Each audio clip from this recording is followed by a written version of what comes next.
Hi, I'm Martin with HydroLock Systems. In this segment, we're going to discuss leaks and other troubleshooting solutions for the HydroLock system.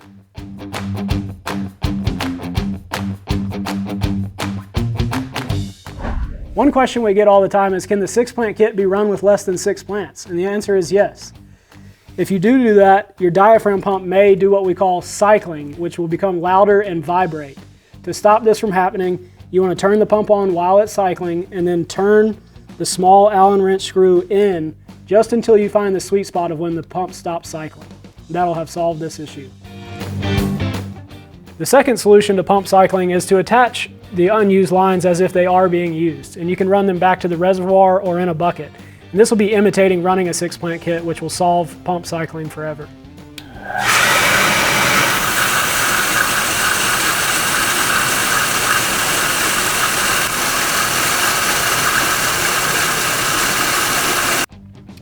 A common leak can come from the top of the manifold head. If you have water pouring out here, it's an easy fix, don't worry. You're going to want to unscrew the manifold top and inspect the rubber O-ring on the inside to make sure that it's in its seat.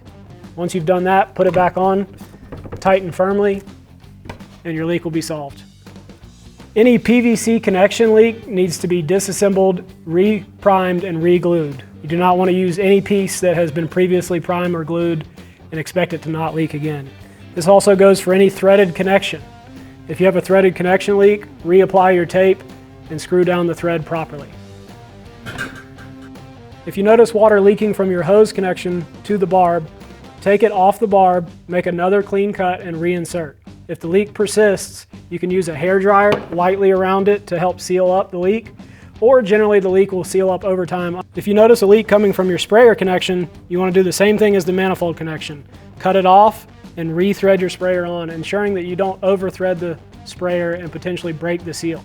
If the leak persists, you can use a hairdryer or heat gun lightly around it to help seal it up. The flush valve at the end of the line can be used to burp the system and purge it of any air that may be inside.